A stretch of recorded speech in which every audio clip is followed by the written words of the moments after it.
ಇವಾಗೆಲ್ಲರೂ ಕಾಣಿಸ್ತಾ ಇದೆಯಾ? ಹಾ ಪ್ರಭು, ಕಾಣಿಸ್ತಾ ಇದೆ.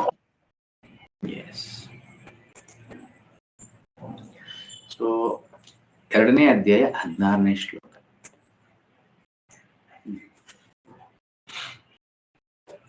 ನಾಸತೋ ವಿದ್ಯತೆ ಭಾವೋ ನ ಭಾವೋ ವಿದ್ಯತೆ ಸತಃ ಉಭಯೋರಪಿ ದೃಷ್ಟೋಂತ ತ್ವನಯೋಸ್ತತ್ವದರ್ಶಿಭಿಃ. Translation: Those who are seers of the truth have concluded that of the non-existent, the material body, there is no endurance, and of the eternal, the soul, there is no change.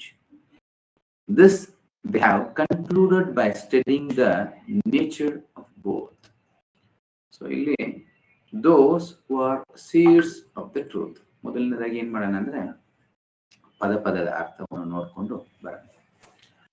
ನಾಸತೋ ವಿದ್ಯತೆ ಭಾವೋ, ನಾ ಅಂದ್ರೆ never, ಆಸತಃ of the non existence. Non existence ಅಂದ್ರೆ ಏನು? ಶಾಶ್ವತವಾದ ಇರುವಿಕೆ ಇಲ್ಲದೆ ಇರುವಂತದ್ದು, ಇಲ್ಲ ಅಂದ್ರೆ ಇರುವಿಕೆ ಇಲ್ಲದೆ ಇರುವಂತದ್ದು. ವಿದ್ಯತೆ, ದೇರ್ ಈಸ್ ಭಾವ, ಎಂಡ್ಯೂರೆನ್ಸ್. ಏನ್ ಹೇಳೋಣ?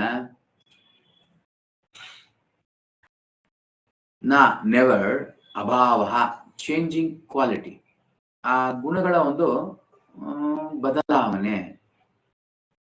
ವಿದ್ಯತೆ, ದೇರ್ ಈಸ್ ಸತಃ ಆಫ್ ದ ಎಟರ್ನಲ್, ಉಭಯೋ ಆಫ್ ದ ಟು.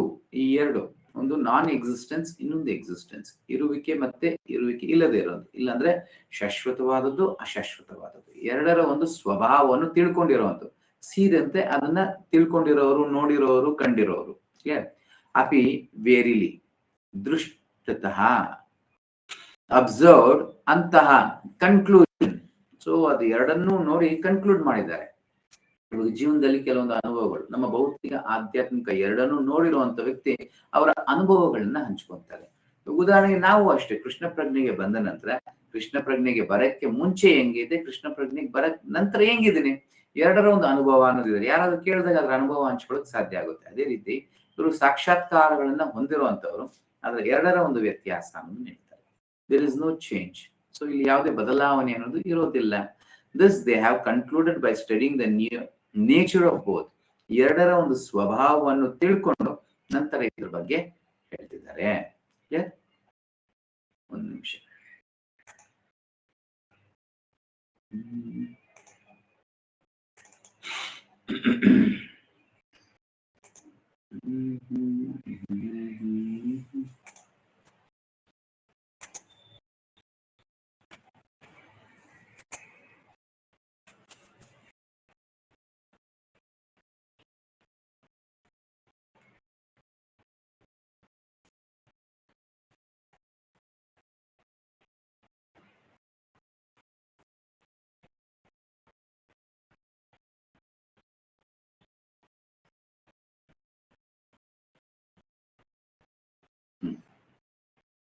ಸೊ ಇಲ್ಲಿ ಕನ್ನಡ ಒಂದು ಭಗವದ್ಗೀತೆಯನ್ನು ತೆಗೆದಿದ್ದೀನಿ.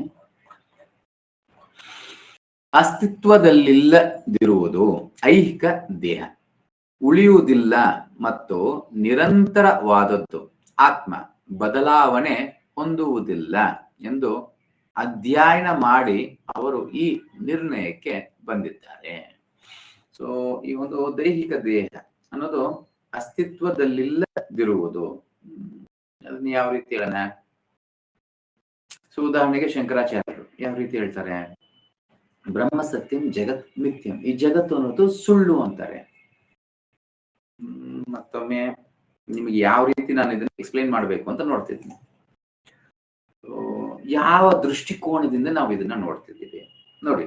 ನಾವು ಭೌತಿಕವಾದಿಗಳ ಕೋನದಲ್ಲಿ ನೋಡಿದಾಗ ಇದೇ ಒಂದು ಹೇಳಿಕೆನ ಬೇರೆ ರೀತಿ ಹೇಳ್ತೀವಿ. ಆದ್ರೆ ಆಧ್ಯಾತ್ಮಿಕವಾದಿಗಳ ಒಂದು ದೃಷ್ಟಿಕೋನದಲ್ಲಿ ನೋಡಿದಾಗ ಇದರ ಒಂದು ಇರುವಿಕೆನೇ ಇಲ್ಲ. ಕರೆಕ್ಟ್? ನಾನು ಆತ್ಮ ಆದ್ಮೇಲೆ ನಿಜವಾದ ಸತ್ಯಾಂಶದ ಇರುವಿಕೆ ಅನ್ನೋದು ಆತ್ಮ, ಆಧ್ಯಾತ್ಮಿಕ ಮಾತ್ರ, ಭೌತಿಕದ ಇರುವಿಕೆ ಅನ್ನೋದೇ ಕಾಣಿಸೋದಿಲ್ಲ. ಆದ ಕಾರಣದಿಂದ ನಾನ್ ಎಕ್ಸಿಸ್ಟೆಂಟ್ ಅಂತ ಹೇಳ್ತಿದ್ದಾರೆ. ಓಕೆ, ಸೊ ನೋಡುವ ದೃಷ್ಟಿ ಮೇಲೆ ಹೋಗುತ್ತೆ. ಇವತ್ತಿನ ದಿವಸ ಉದಾಹರಣೆಗೆ ಪ್ರಾರಂಭದಲ್ಲಿ ನಾವು ಕೃಷ್ಣ ಪ್ರಜ್ಞೆಗೆ ಬರುವಾಗ ಯಾರಾದ್ರೂ ನಮ್ಮನ್ನ ಮಾತಾಡ್ತಾರೆ, ಅವಾಗ ಹೇಳ್ತೀವಿ ಏನೋ ಕೃಷ್ಣ ಪ್ರಜ್ಞೆ ಸರಿಯಾಗಿದೆ ಅಂತ, ಕೃಷ್ಣ ಪ್ರಜ್ಞೆ ಮಾಡೋದು ಚೆನ್ನಾಗಿರುತ್ತೆ, ಜಪ ಮಾಡೋದೆಲ್ಲ ಚೆನ್ನಾಗಿ ಆಗುತ್ತಂತೆ, ಹಂಗಿಂಗಂತ ಇರ್ತೀವಿ. ಕರೆಕ್ಟ್.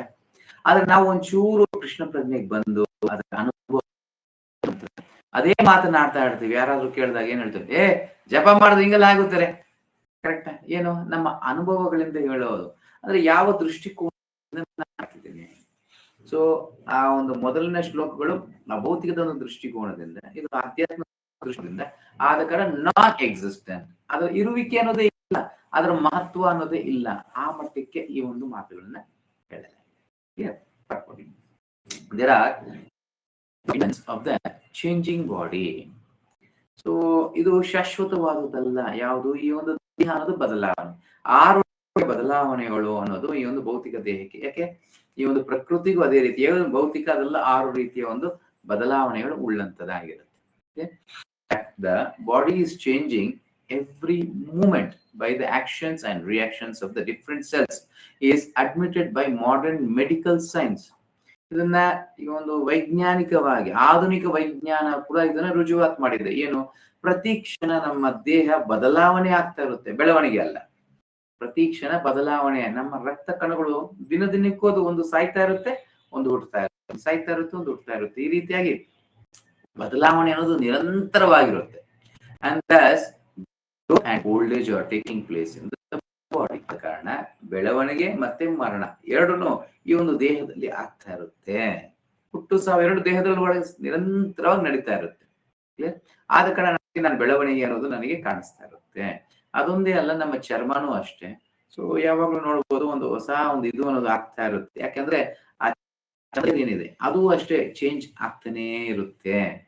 ಬಟ್ ದ ಸ್ಪಿರಿಟ್ಸ್ ಇನ್ನೊಂದು, ಯಾವಾಗ ಅದರ ಒಂದು ಶಕ್ತಿ ಕಳೆದೋಗುತ್ತೆ, ಅದು ಚೇಂಜ್ ಮಾಡಕ್ ಆಗೋದಿಲ್ಲ, ಆವಾಗ ಆ ಒಂದು ರಿಂಕಲ್ಸ್ ಎಲ್ಲ ಬರ್ತಾ ಇರುತ್ತೆ, ವಯಸ್ಸಾಗ್ತಾ ಇರುತ್ತೆ. ಯಾಕೆ, ಆ ಶಕ್ತಿ, ಆ ಪೌಷ್ಟಿಕಾಂಶ ಕಳೆದೋಗಿರುತ್ತೆ, ಶಕ್ತಿ ಅನ್ನೋದು ಕಳೆದೋಗಿರುತ್ತೆ. ಆವಾಗ ಆ ರೀತಿಯ ಅನುಭವ, ಆವಾಗ ಆ ಒಂದು ಆತ್ಮಕ್ಕೆ ಬೇಕಾಗಿರೋ ವ್ಯವಸ್ಥೆ ದೇಹ ಮಾಡ, ಆ ದೇಹವನ್ನು ಬಿಟ್ಟು ಇನ್ನೊಂದು ದೇಹವನ್ನ ಸ್ವೀಕರಿಸುತ್ತೆ. But the spirit soul exist permanent. ಆದ್ರೆ ಈ ಒಂದು ಆತ್ಮ ಅಂತ ಏನ್ ಹೇಳ್ತೀವಿ, ಇದು ಶಾಶ್ವತವಾದದ್ದು.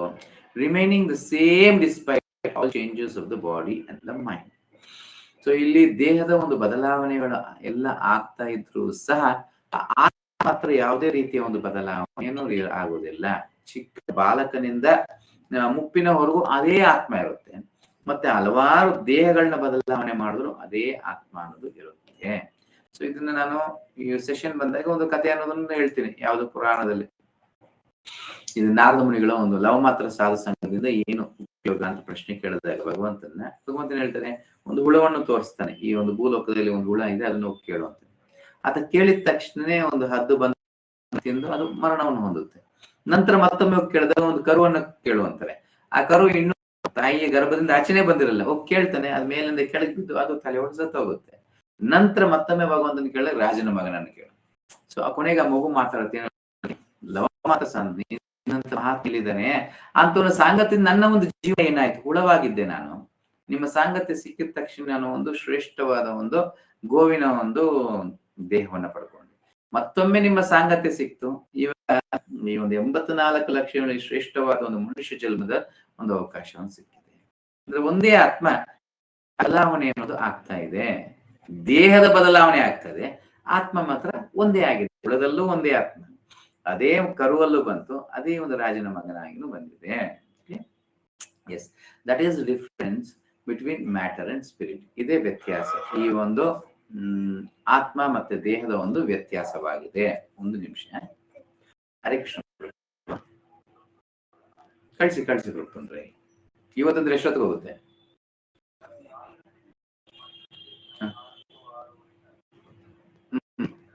ಓಕೆ, ಪರವಾಗಿಲ್ಲ. ನಾನು ನನ್ನ ಹೆಸರಲ್ಲಿ ಹಾಕಿ ಪ್ರಭು, ಸುರನಾಥ್ ಅಂತ ಹಾಕಿಲ್ಲ, ಸುರೇಶ್, ಎನಿಥಿಂಗ್ ಫೈನ್. ಆಮೇಲೆ ನಮ್ಮನೆಗೆ ಯಾವಾಗ ಬರುತ್ತೆ? ಇಲ್ಲ ಪ್ರಭು, ಬೇಕು ಪ್ರಭು ಪ್ಲೀಸ್. ಯಾಕಂದ್ರೆ ನಾನು ನಾಳೆ ಒಂದು ಪ್ರೋಗ್ರಾಮ್ ಹೋಗ್ಬೇಕು, ಅದಕ್ಕೆ ಮೊದಲೇ ನಾನು ನಿಮ್ಮನ್ನು ಕೇಳಿದೆ. ನಾಳೆ ಒಂದು ಪ್ರೋಗ್ರಾಮ್ ಎತ್ಕೊಂಡು ಹೋಗ್ಬೇಕು, ಅದಕ್ಕೆ. ಸರಿ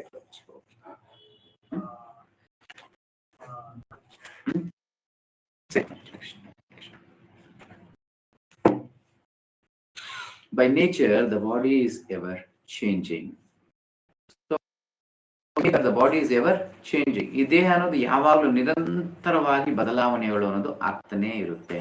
And the soul is eternal. ಆತ್ಮ ಅನ್ನೋದು ಮಾತ್ರ ಶಾಶ್ವತವಾಗಿ ಇರುತ್ತೆ. ಅಂದ್ರೆ ಇದನ್ನ ಹಲವಾರು ಬಾರಿ ಅದನ್ನೇ ಹೇಳ್ತಾರೆ. ಅದಕ್ಕೆ ನಿತ್ಯಂ ಭಾಗವತ ಸೇವೆಯ ಅಂತೇಳಿ. ಯಾಕೆ?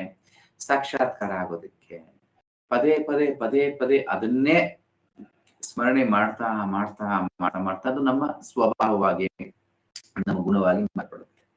ಉದಾಹರಣೆಗೆ ನಾವು ಯಾವ್ದಾದ್ರು ಒಂದು ಜಾಹೀರಾತು ಸಹ ನೋಡ್ಬೋದು. ನಮಗೆ ಅದರ ಅವಶ್ಯಕತೆನೇ ಇರೋದಿಲ್ಲ. ಆದ್ರೆ ಪದೇ ಪದೇ ಪದೇ ಪದೇ ಯಾವುದೋ ಒಂದು, ಉದಾಹರಣೆ ಕ್ರಿಕೆಟ್ ಮ್ಯಾಚ್ ನೋಡ್ಬೋದು. ಅವಾಗ ಒಂದೊಂದು ಓವರ್ಗುನೂ ಅಡ್ವರ್ಟೈಸ್ಮೆಂಟ್ ಬರ್ತಾ ಇರುತ್ತೆ. ಒಂದೇ ಅಡ್ವರ್ಟೈಸ್ಮೆಂಟ್ ಕೊಡ್ತಾನೇ ಇರ್ತಾರೆ. ನೋಡ್ತಾ ನೋಡ್ತಾ ನೋಡ್ತಾ ಏನಾಗುತ್ತೆ, ಕೊನೆಗೆ ಬೇಕು ಅನ್ನೋ ಮಟ್ಟಿಗೆ ಆಗುತ್ತೆ. ಅದೇ ರೀತಿನೇ ಈ ಒಂದು ಆತ್ಮದ ಜ್ಞಾನ ಪ್ರತಿ ದಿನ ಸ್ಮರಣೆ ಮಾಡ್ತಾ ಮಾಡ್ತಾ ಮಾಡ್ತಾ ಮಾಡ್ತಾ ಎಷ್ಟರ ಮಟ್ಟಿಗೆ ಆಗುತ್ತೆ ಅಂದ್ರೆ ನಾನು ಆತ್ಮ ಅನ್ನೋ ಒಂದು ಮಟ್ಟಕ್ಕೆ ಬರುತ್ತೆ. ಇಲ್ಲ ಟೈಮ್ ಪಾಸ್ ಸುಮ್ಮನೆ ಆವಾಗ ಸಿಕ್ಕಿದಾಗ ಟೈಮ್ ಸಿಕ್ಕಿದಾಗ ಓದ್ಕೊಂತೀನಿ ಬಿಡ್ತೀನಿ ಅಂದ್ರೆ ಸಾಕ್ಷಾತ್ಕಾರಗಳು ಆಗುತ್ತೆ. ಸೊ ಅಭ್ಯಾಸ ಏನಂತೂ ಎಷ್ಟು ಅಭ್ಯಾಸ ಮಾಡ್ತಿದ್ದೀನಿ. This conclusion is established by all classes of seers of the truth. ಪರಮ ಸತ್ಯವನ್ನ ತಿಳ್ಕೊಳ್ಳೋದಕ್ಕೆ ಎಂತೆಂತ ವಿಧಾನದಲ್ಲಿ ಪ್ರಯತ್ನ ಮಾಡೋದು ಎಲ್ಲರ ಕನ್ಕ್ಲೂಷನ್ ಒಂದೇ ಆಗಿದೆ. ಅದು ಜ್ಞಾನಿಗಳಾಗಿರ್ಬೋದು, ಯೋಗಿಗಳಾಗಿರ್ಬೋದು, ಇಲ್ಲಾಂದ್ರೆ ಭಕ್ತರಾಗಿರ್ಬೋದು, ಎಲ್ಲರ ಒಂದು ಕನ್ಕ್ಲೂಷನ್ ಒಂದೇ ಆಗಿದೆ. ಬೋತ್ ಇಂಪರ್ಸನಲಿಸ್ಟ್ ಅಂಡ್ ಪರ್ಸನಲಿಸ್ಟ್, ನಿರಾಕಾರವಾದಿಗಳು, ಆಕಾರವಾದಿಗಳು ಅಷ್ಟೇ.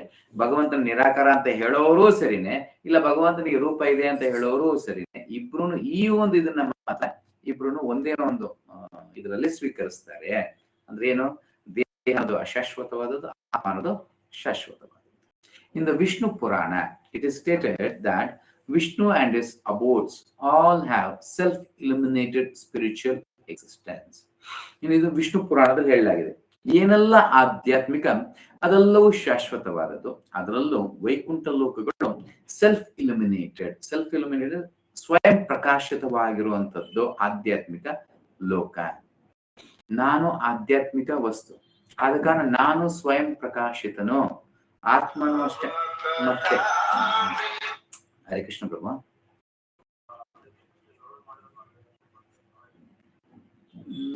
ತೊಂದ್ರೆ ಇಲ್ಲ ಪ್ರಭು, ನಾನು ಇವಾಗ ಕ್ಲಾಸಲ್ಲಿ ಬೇರೆ ಇದ್ದೀನಿ ಪ್ರಭು. ಒಂದ್ ನಿಮಿಷ ಅವ್ರು ಇರ್ತಾರ ಇಲ್ವ ಅಂತ ತಿಳ್ಕೊಂಡು ಹೇಳ್ಬಿಡ್ತೀನಿ ರೀ ಪ್ರಭುಜಿ. ಕಳ್ಸಿದೀನಿ ಪ್ರಭು ಲೊಕೇಶನ್, ಅಡ್ರೆಸ್ ಲೊಕೇಶನ್ ಎರಡು ಕಳ್ಸಿದೀನಿ ನೋಡಿ. ಇಲ್ಲ ಪ್ರಭು, ಎರಡು ಕಳ್ಸಿದ್ದೀನಿ, ನೋಡ್ತೀನಿ ರೀ ಪ್ರಭು. ಕಳ್ಸಿಲ್ಲ ಅಂದ್ರೆ ಮತ್ತೊಂದು ಕಳಿಸ್ತೀನಿ. ನಂದು ಕಳ್ಸಿದ್ದೀನಿ ಏನೋ ಗೊತ್ತಿಲ್ಲ, ಇಲ್ಲ ಅದನ್ನು ಕಳ್ಸಿದೀನಿ ಅನ್ಸ್ತಾ, ನೋಡ್ತೀನಿ ಪ್ರಭುಜಿ, ಚೆಕ್ ಮಾಡಿ ಹೇಳ್ತೀನಿ. ಹರೇ ಕೃಷ್ಣ ಹರೇ ಕೃಷ್ಣ.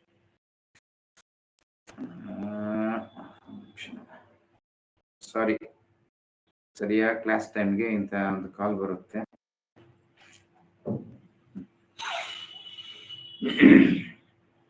ಸೊ ಇದನ್ನ ವಿಷ್ಣು ಪುರಾಣದಲ್ಲಿ ಹೇಳಲಾಗಿದೆ. ಜ್ಯೋತಿಂಸಿ ವಿಷ್ಣು ಭುವನಾನಿ ವಿಷ್ಣು, ಈ ಒಂದು ಪದದ ಮುಖಾಂತರ ಇದನ್ನ ತಿಳಿಸಲಾಗಿದೆ. ಸೊ ಈ ಒಂದು ಆಧ್ಯಾತ್ಮಿಕ ವಸ್ತು ಏನೆಲ್ಲ ಇದೆ, ಇದ್ರಲ್ಲಿ ಏನೆಲ್ಲ ಇದೆ, ಇದೆಲ್ಲವೂ ಸೆಲ್ಫ್ ಇಲ್ಯುಮಿನೇಟೆಡ್, ಅಂದ್ರೆ ಸ್ವಯಂ ಪ್ರಕಾಶಿತವಾಗಿರೋದು. ಇದು ಸ್ವಯಂ ಪ್ರಕಾಶಿತ ಅಂದ್ರೆ ಅದರ ಅರ್ಥ ಏನೆಲ್ಲ ಬರುತ್ತೆ ಗೊತ್ತಾ?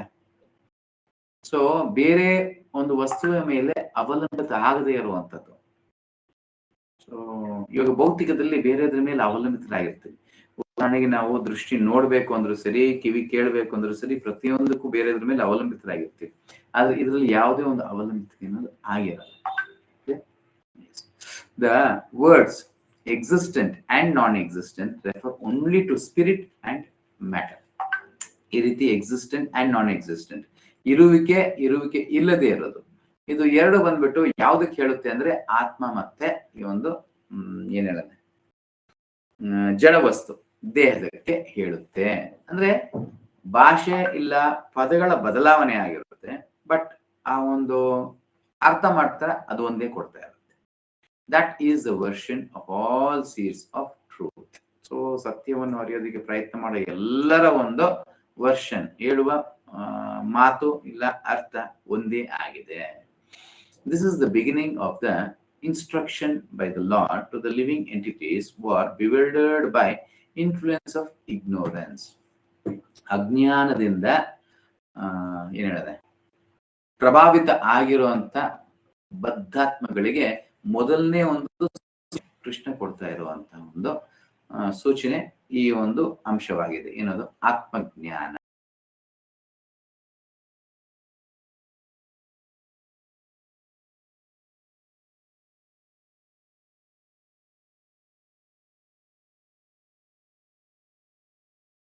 ಯಾಕಂದ್ರೆ ಭಗವಂತನ ಸೃಷ್ಟಿಯಾಗಿ ಇರುವಿಕೆ ಇದೆ, ಆದ್ರೆ ಅಶಾಶ್ವತವಾದದ್ದು ಅಂತ ಹೇಳ್ತಾರೆ.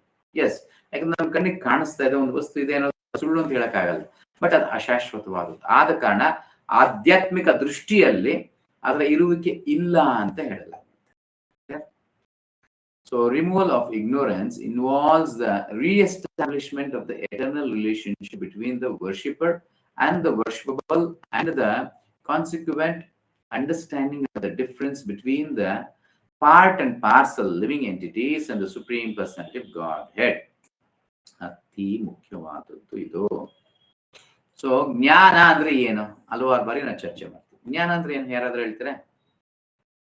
ಏನ್ ಡಿಫ್ರೆನ್ಸ್ ಏನಿಲ್ಲ, ಯಾವಾಗ್ಲೂ ಹೇಳ್ತೀವಲ್ಲ ಅದೇ. ಜ್ಞಾನ ಅಂದ್ರೆ ಏನು? ಹರೇ ಕೃಷ್ಣ ಪ್ರಭು. ಎಸ್, ನಾನು ಯಾರು, ಭಗವಂತ ಯಾರು, ನನಗೂ ಭಗವಂತನಿಗೂ ಇರುವ ಸಂಬಂಧ ಏನು?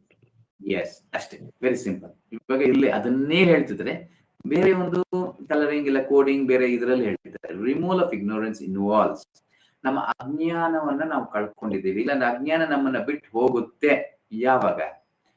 Involves the reestablishment. ಎಸ್ಟಾಬ್ಲಿಷ್ಮೆಂಟ್ ಅನ್ನಿಲ್ಲ, ರೀಎಸ್ಟಾಬ್ಲಿಷ್ಮೆಂಟ್. ಆಲ್ರೆಡಿ ಇರೋದನ್ನ ಮತ್ತೊಮ್ಮೆ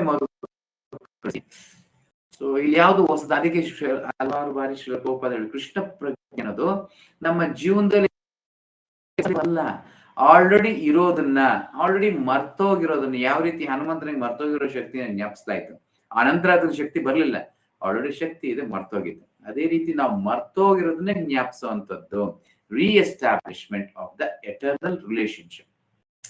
ಸೊ ನಾವು ಭಗವಂತನ ಅಂಶ, ಮಮೈವಾಂಶ ಜೀವಲೋಕೆ ಜೀವಭೂತ ಸನಾತನ, ನಾವು ಭಗವಂತನ ಅಂಶ ಆಗಿರೋದ್ರಿಂದ ಶಾಶ್ವತವಾದ ಸಂಬಂಧ ಏನಿತ್ತೋ ಅದು ಇವಾಗ ಮರ್ತೋಗಿದೆ, ಕಳೆದೋಗಿಲ್ಲ, ಮರ್ತೋಗಿದೆ. ಆ ಮರ್ತೋಗಿರೋದನ್ನು ಪುನರ್ ಜ್ಞಾಪಕ ಮಾಡುವಂಥದ್ದು ಈ ಒಂದು ಹರೇ ಕೃಷ್ಣ ಮಹಾಮಂತ್ರ, ಭಗವದ್ಗೀತಾ ಪಾರಾಯಣ, ಇಲ್ಲಾಂದ್ರೆ ನೈವೇದ್ಯ ಮಾಡೋದೆಲ್ಲ ಏನೆಲ್ಲ ಭಗವಂತನ ಭಕ್ತಿಯ ಮಾರ್ಗ ಏನಿದೆ ಅದೆಲ್ಲವೂ ಏನ್ ಮಾಡುತ್ತೆ? ಮರ್ತೋಗಿರೋದನ್ನ ಜ್ಞಾಪಕ ಮಾಡುವಂಥದ್ದು. Between the worshipper and the worshipable. So worshipper ಅಂದ್ರೆ ಏನು? ಸೇವಕ ಮತ್ತೆ ಮಾಸ್ಟರ್, ಪ್ರಭು ಮತ್ತೆ ಸೇವಕ. ಸೊ ಯಾರು ಸೇವೆನ ಸ್ವೀಕಾರ ಮಾಡೋರು, ಬಿಟ್ವೀನ್ ದ ವರ್ಷಿಪರ್ ಅಂದ್ರೆ ಇಲ್ಲಿ ಆರಾಧನೆ ಅಂತ ಬರುತ್ತೆ, ಪೂಜೆ ಮಾಡುವಂತವ್ರು, ಆರಾಧನೆ ಮಾಡೋರು, ಮತ್ತೆ ಆರಾಧನೆಯನ್ನ ಸ್ವೀಕಾರ ಮಾಡುವಂತವ್ರು, ಪೂಜೆನ ಸ್ವೀಕಾರ ಮಾಡುವಂತವ್ರು, and the worshipable and the consequent understanding of the difference. And the difference ಅಂದ್ರೆ ಭಗವಂತನಿಗೂ ಜೀವಿಗಿರುವ ವ್ಯತ್ಯಾಸ. ಅದಕ್ಕೆ ಹಲವಾರು ತತ್ವಗಳು, ಹಲವಾರು ವಿದ್ವಾಂಸರು ಇಲ್ಲಾಂದ್ರೆ ಪಂಡಿತರು ಹಲವಾರು ವಿಧದಲ್ಲಿ ಇದನ್ನ ಹೇಳಿದ್ದಾರೆ. ಅವರವರ ಒಂದು ಸಾಕ್ಷಾತ್ಕಾರದೊಂದಿಗೆ ಹೇಳಿರುವಂತ ಮಾತುಗಳು. ಪರಿಪೂರ್ಣ ಯಾವುದು? ಭಕ್ತಿ ಮಾರ್ಗದಲ್ಲಿ ಬಂದಾಗ ಮಾತ್ರ ಅದು ಪರಿಪೂರ್ಣತೆ. ಸೊ ಹಲವಾರು ಉದಾಹರಣೆಗೆ ಶಂಕರಾಚಾರ್ಯರ ತತ್ವ. ಎಸ್, ನೀವೆಲ್ಲ ಹೇಳಿ ನೋಡೋಣ. ಶಂಕರಾಚಾರ್ಯರ ತತ್ವ ಏನು? ಇಲ್ಲ, ಅದಕ್ಕೆ ಮುಂಚೆ ಬುದ್ಧನ ತತ್ವ ಏನು? ಯಾರಾದ್ರೂ ಹೇಳ್ತಾರೆ?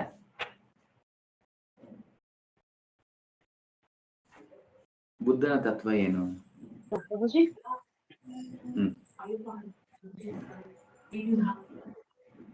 ಹರೇ ಕೃಷ್ಣ ಪ್ರಭುಜಿ, ಕೇಳಿಸ್ತಿದ್ಯಾ? ಹೇಳಿ ಮಾತಾಜಿ, ಹೇಳಿ ಮಾತಾಜಿ. ಶೂನ್ಯವಾದ ಪ್ರಭುಜಿ. Very good. ಶೂನ್ಯ, ಏನು ಇಲ್ಲ ಅನ್ನೋದು. ಓಕೆ, ಶೂನ್ಯವಾದ ಒಂದು ಇದು. ಆ ನಂತರ ಬರೋದು ಯಾವುದು? ಆಯ್ತು. ಶೂನ್ಯವಾದ ಅಂದ್ರೆ ಏನ್ ಅರ್ಥ? ಶೂನ್ಯವಾದ ಅಂದ್ರೆ ಏನು? ನಿರಾಕಾರ ಪ್ರಭು.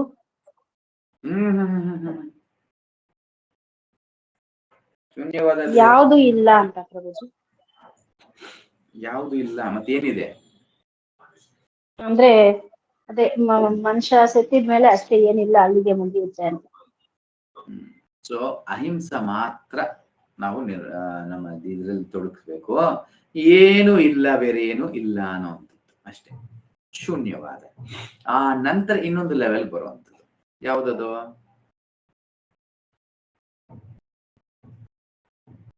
ಶಂಕರಾಚಾರ್ಯ ಅದ್ವೈತ. ಶಂಕರಾಚಾರ್ಯರ ತತ್ವ ಯಾವ್ದದು? ಯಾವ್ದದು? ಅದ್ವೈತ. ಅದ್ವೈತ. ಹಾ, ವೆರಿ ಗುಡ್, ಅದ್ವೈತ. ಸೊ ಅದ್ವೈತವಾದದಲ್ಲಿ ಏನರ್ಥ? ಅದ್ವೈತ ಅಂದ್ರೆ ಏನು? ನಾನು ಮತ್ತೆ ಪರಮಾತ್ಮ ಇಬ್ರು ಒಂದೇ ಅಂತ ಹೇಳೋದು. Very good. ಸೊ ಭಗವಂತನಿಗೆ ಅಲ್ಲಿ ರೂಪ ಇದೆಯಾ? ಇಲ್ಲ ಪ್ರಭುಜಿ, ರೂಪ ಇಲ್ಲ ಅಂತ ಹೇಳೋದು. ನಿರಾಕಾರ. ಸೊ ಅಲ್ಲಿ ನಿರಾಕಾರ. ಯಾಕೆ? ಈ ನೆಕ್ಸ್ಟ್ ಲೆವೆಲ್ಗೆ ಹೋಗೋದಕ್ಕೋಸ್ಕರ ಅದನ್ನ ನಿರಾಕಾರ ಅಂತ ಮಾಡ್ತಾರೆ. ಸೊ ಇಲ್ಲಾಂದ್ರೆ ಶಾಸ್ತ್ರಗಳು ಯಾವ್ದು ಇಲ್ಲ ಅಂತ ಬುದ್ಧನ ಹೇಳಿದ್ನು. ಅದಕ್ಕಿಂತ ತಗೊಳ್ಬೇಕು ಅಂದ್ರೆ ಎಲ್ಲೋ ಒಂದ್ ಜಾಗದಲ್ಲಿ ನಾನು ಭಗವಂತನ ಆಗ್ತೀನಿ ಅನ್ನೋವಾಗ ಎಲ್ಲ ನಿರಾಕರಿಸಿದ್ರು. ಇವಾಗ ಅದನ್ನೆಲ್ಲ ಸ್ವೀಕಾರ ಮಾಡೋ ಮಟ್ಟಕ್ಕೆ ಬರ್ಬೇಕು. ಅದಕ್ಕೆ ನೆಕ್ಸ್ಟ್ ಲೆವೆಲ್ಗೆ ಬೇಬಿ ಸಿಟ್ಟಿಂಗ್ ಇಂದ ಫಸ್ಟ್ ಸ್ಟ್ಯಾಂಡರ್ಡ್ ಕರ್ಕೊಂಡ್ ಬರ್ಬೇಕಲ್ಲ. ಆದ ಕಾರಣ ಈ ಒಂದು ಅದ್ವೈತ ತತ್ವ ಅನ್ನೋದು ಕೊಳ್ಳಾಗುತ್ತೆ. ಜೊತೆಗೆ ಯಾರೆಲ್ಲ ಅಸುರರಿದ್ರು ಅವರೆಲ್ಲರೂ ಅದ್ರ ಕಡೆಗೆ ಆಕರ್ಷಿತರಾಗಿ ಆ ಕಡೆಗೆ ಹೊರಟೋಗ್ತಾರೆ. ಅವ್ರ ಭಕ್ತಿಯ ಕಡೆಗೆ ಬರೋದಿಲ್ಲ. ಆದ ಕಾರಣ ನಿರಾಕಾರದ ಒಂದು ತತ್ವವನ್ನು, ಅದ್ವೈತವಾದವನ್ನ ಶಂಕರಾಚಾರ್ಯರು ಪ್ರಚಾರ ಮಾಡ್ತಾರೆ. ಅದಾದ ನಂತರ ಯಾವ್ದು ಬಂತು? ವಿಶಿಷ್ಟ ಅದ್ವೈತ ಪ್ರಭು. ವಿಶಿಷ್ಟ ಅದ್ವೈತ. ಓಕೆ, ಯಾರ್ದದು? ರಾಮಾನುಜಾಚಾರ್ಯರು. ಅದರ ಅರ್ಥ ಏನು? ಅದರ ಪರಮಾತ್ಮ ಬೇರೆ ಆತ್ಮ ಬೇರೆ ಅಂತ ಪ್ರಭು. ಹಾ, ವೆರಿ ಗುಡ್. ಸೊ ಆತ್ಮ ಬೇರೆ ಪರಮಾತ್ಮ ಬೇರೆ ಅಷ್ಟೇ, ಇನ್ನೇನಿಲ್ಲ. ಸಿಂಪಲ್. ಆತ್ಮ ಬೇರೆ ಪರಮಾತ್ಮ ಬೇರೆ ಅನ್ನೋದು ಬಂತು. ಓಕೆ, ನೆಕ್ಸ್ಟ್ ಅದಾದ ನಂತರ ಶುದ್ಧ ಅದ್ವೈತ. ಶುದ್ಧ ದ್ವೈತ ಸಿದ್ಧಾಂತ ಮಧ್ವಾಚಾರ್ಯರು. ಮಧ್ವಾಚಾರ್ಯ. ಅದೇನರ್ಥ? ಅದೇನ ಅರ್ಥ ಹೇಳುತ್ತೆ? ಆತ್ಮ ಬೇರೆ ಪರಮಾತ್ಮ ಬೇರೆ ಅಂತ ಹೇಳ್ತೀವಿ. ಬಟ್ ಎರಡು ಒಂದೇ ತರ ಆಗ್ಬಿಡುತ್ತಲ್ವ ಪ್ರಭು? ಇನ್ನೊಂದು ಅಟೆನ್ಷನ್ ಮಾಡುತ್ತೆ ಆ ತತ್ವದಲ್ಲಿ. ಅಂದ್ರೆ ಆತ್ಮನೂ ಇದಾನೆ ಪರಮಾತ್ಮನೂ ಇದಾನೆ ಅಂತ. ಬೋತ್ ಅದರಲ್ಲೂ ಇದ್ದಾರೆ, ವಿಶಿಷ್ಟ ಅದ್ವೈತದಲ್ಲೂ ಇದ್ದಾರೆ. ಪ್ರಭು ನಿರಾಕಾರ. ನಿರಾಕಾರ ಅನ್ನೋದು ಅದ್ವೈತವಾಗಿ ಇಲ್ಲಿಗೆ ಸಂಬಂಧ ಇಲ್ಲ. ಅಜಿಗಜಾಂತರ ಶುದ್ಧ ಅದ್ವೈತ ಅಂತ ಏನಕ್ಕೆ ಹೇಳ್ತಾರೆ? ಶುದ್ಧತೆ ಅನ್ನೋದು ಏನಕ್ಕೆ ಬರುತ್ತೆ? ಅದಕ್ಕೆ ಮುಂಚೆ ಶುದ್ಧತೆ ಇರಲಿಲ್ಲ, ವಿಶಿಷ್ಟ ಅನ್ನೋದು ಬಂತು. ಇಲ್ಲಿ ಶುದ್ಧ ಅನ್ನೋದು ಬರುತ್ತೆ. ಯಾಕೆ ಶುದ್ಧತೆ? ಇನ್ನೊಂದು ಸೇರಿದೆ, ಅದನ್ನು ತೆಗೆದುಹಾಕಿದ್ದಾನೆ. ಆದ ಕಾರಣ ಅದು ಶುದ್ಧತೆ ಅನ್ನೋದು ಬಂತು.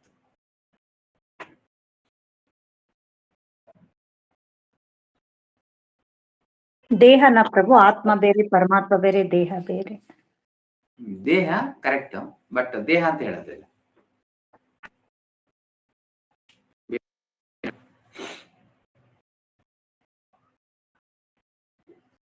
ಈ ಒಂದು ಭೌತಿಕ ಜಡ ವಸ್ತುಗಳು. ಸೊ ಜಡ ವಸ್ತುಗಳು ಬೇರೆ ಮಾತಾಡುತ್ತೆ. ಜಸ್ಟ್ ಸಿಂಪಲ್ ಇದನ್ನ ಅರ್ಥ ಮಾಡ್ಕೊಳ್ಳೋದಕ್ಕೆ, ಶೂನ್ಯವಾದ ಅಂದ್ರೆ ಏನು? ಸೊನ್ನೆ. ಕರೆಕ್ಟಾ? ಅದ್ವೈತ ಅಂದ್ರೆ ಏನು? ಒಂದು. ವಿಶಿಷ್ಟ ಅದ್ವೈತ ಅಂದ್ರೆ ಎರಡು. ಶುದ್ಧ ಅದ್ವೈತ ಅಂದ್ರೆ ಮೂರು. ಈ ಕೊಟ್ಟು ಜ್ಞಾಪಕ ಇಟ್ಕೊಳ್ಳೋದಕ್ಕೆ ಸ್ಪಷ್ಟವಾಗಿರುತ್ತೆ. ಸೊ ಒಂದು ಅಂದ್ರೆ ಆತ್ಮ ಪರಮಾತ್ಮ ಎರಡು ಒಂದೇ ಅಂತ ಹೇಳ್ತಾ ಇರೋದು. ಎರಡು ಅಂದಿದ ತಕ್ಷಣ ಆತ್ಮ ಪರಮಾತ್ಮ ಬೇರೆ ಬೇರೆ ಅಂತ ಹೇಳುವಂಥದ್ದು. ಆದ್ರೆ ಮಧ್ವಾಚಾರ್ಯರು ಅದನ್ನು ಮೂರಾಗಿ ಮಾಡ್ತಾರೆ. ಏನು? ಆತ್ಮ ಬೇರೆ, ಪರಮಾತ್ಮ ಬೇರೆ, ಜಡವಸ್ತು ಪ್ರಕೃತಿ ಬೇರೆ, ಒಂದಾಗಿ ಸೇರೋದಿಲ್ಲ. ಅದಕ್ಕೆ ಶುದ್ಧ ಅದ್ವೈತವಾಗಿ ಮಾಡುತ್ತೆ. ಕ್ಲಿಯರ್? ಆ ನಂತರ ಬರೋ ತತ್ವ ಯಾವುದು? ಇನ್ನೂ ಕನ್ಫ್ಯೂಷನ್ ಇದೆ. ಒಂದಲ್ಲ ಎರಡಲ್ಲ ಮೂರು ಅಂತ ಹೇಳಿದ ನಂತರನು ಕನ್ಫ್ಯೂಷನ್ ಇದೆ. ಆವಾಗ್ಲೂ ಏನ್ ಕನ್ಫ್ಯೂಷನ್? ಈ ಪರಮಾತ್ಮ ಮತ್ತೆ ಭಗವಂತ ಒಂದೇನಾ ಬೇರೆ ಬೇರೆನಾ? ಯಾವ ರೀತಿ ಒಂದಾಗುತ್ತೆ, ಯಾವ ರೀತಿ ಬೇರೆ ಆಗುತ್ತೆ? ಈ ರೀತಿ ಎಲ್ಲ ಹಲವಾರು ಸಂಶಯಗಳು ಅನ್ನೋದು ಬರುತ್ತೆ. ಆ ನಂತರ ನೆಕ್ಸ್ಟ್ ಇನ್ನೊಂದು ತತ್ವ ಬರುತ್ತೆ, ಅದನ್ನು ಕ್ಲಿಯರ್ ಮಾಡುತ್ತೆ. ಯಾವ್ದದು? ಪ್ರಭು ಚೈತನ್ಯ ಮಹಾಪ್ರಭುಗಳದ್ದು ಅಚಿಂತ್ಯ ಭೇದ ಅಭೇದ ಪ್ರಭು. Very good. ಚೈತನ್ಯ ಮಹಾಪ್ರಭು ಅಚಿಂತ್ಯ ಭೇದ ಅಭೇದ ತತ್ವ, ಅಚಿಂತ್ಯ ತತ್ವ. ಆ ಅಚಿಂತ್ಯ ತತ್ವ ಯಾವ ರೀತಿ? ಭೇದ ಮತ್ತು ಅಭೇದ ಇಬ್ರು ಒಂದೇ, ಅದೇ ಸಮಯಕ್ಕೆ ಇಬ್ರು ಬೇರೆ ಬೇರೆ. ಗುಣದಲ್ಲಿ ಇಬ್ರು ಒಂದೇ, ಆದ್ರೆ ಗಾತ್ರದಲ್ಲಿ ಇಬ್ರು ಬೇರೆ ಬೇರೆ. ಈ ರೀತಿಯಾಗಿ ಹೇಳ. And C and the consequent understanding of the difference.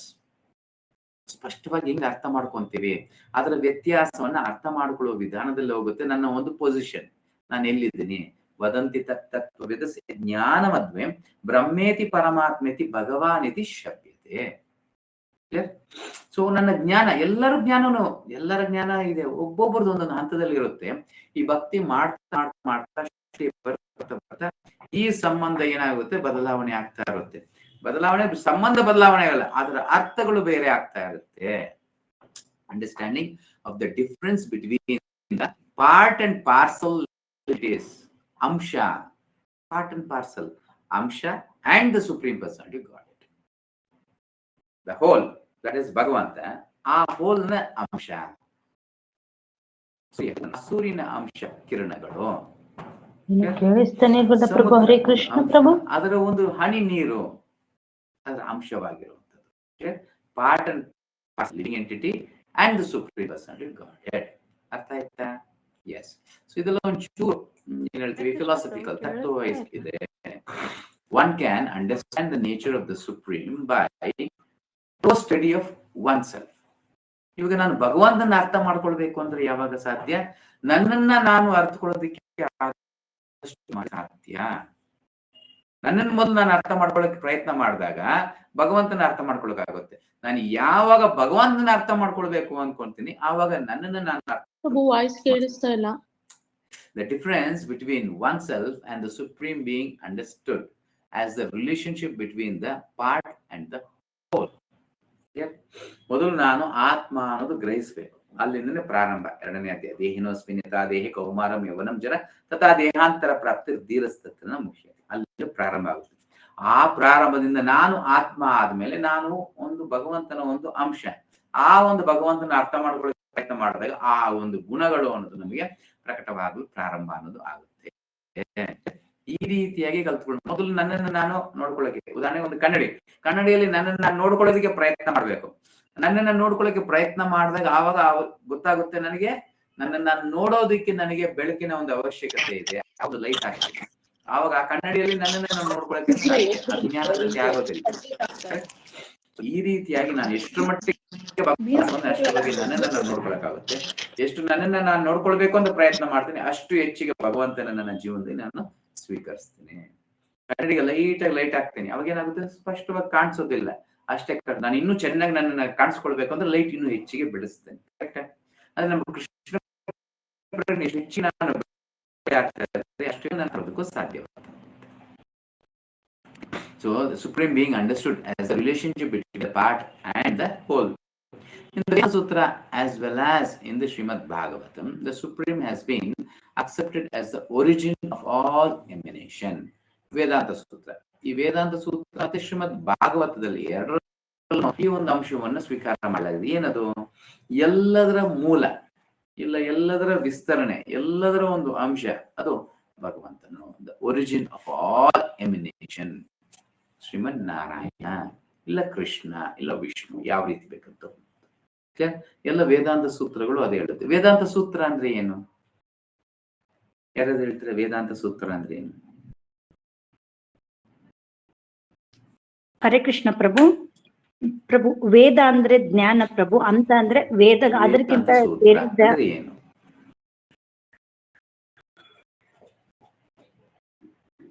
Hare Krishna Prabhu. Voice ಬರ್ತಾ ಇಲ್ಲ ಪ್ರಭು. ಹರೇ ಕೃಷ್ಣ ಪ್ರಭು. ವೇದ ಅಂದ್ರೆ ಜ್ಞಾನ ಪ್ರಭು, ಅಂತ ಅಂದ್ರೆ ಇದೇ ಲಾಸ್ಟ್, ಅಂದ್ರೆ ಇದಕ್ಕಿಂತ ಬೇರೆ ಹೆಚ್ಚಿನ ಜ್ಞಾನ ಇಲ್ಲ ಅಂತ, ಇದೇ ಅಂತ ವೇದ ಅಂತ ಪ್ರಭು. ವೇದಾಂತ ಸೂತ್ರ ಅಂದ್ರೆ ವೇದಾಂತ ಸೂತ್ರ ಅಂದ್ರೆ ಎಲ್ಲ ವೇದಗಳದ್ದೇ ಸಾರ ಪ್ರಭು, ಎಲ್ಲ ವೇದಗಳ ಸೂತ್ರ ನಿಯಮ. ಸೂತ್ರ ಅಂದ್ರೆ ನಿಯಮ. ಓಕೆ. ಸೂತ್ರ ಅಂದ್ರೆ ಲೈಕ್ ಇದು ರೆಗ್ಯುಲೇಷನ್ಸ್. ಓಕೆ. ಬೇರೆಯವ್ರು ಏನಾದ್ರು ಹೇಳ್ತಾರೆ ವೇದಾಂತ ಸೂತ್ರ?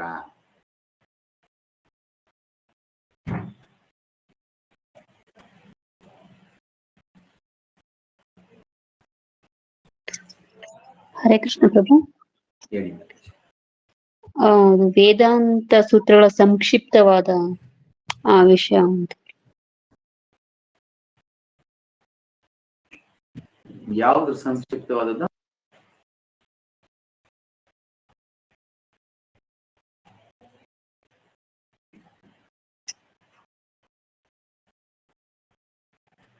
ಓಕೆ. ಬೇರೆಯವರು ವೇದಗಳ ರೂಲ್ಸ್ ಅಂಡ್ ರೆಗ್ಯುಲೇಷನ್, ಅದು ವೇದಗಳ ರೂಲ್ಸ್ ಅಂಡ್ ರೆಗ್ಯುಲೇಷನ್, ವೇದಾಂತ ಸೂತ್ರ. ಓಕೆ, ನಂತರ ಬೇರೆ ಏನಾದ್ರು ಇದೆಯಾ?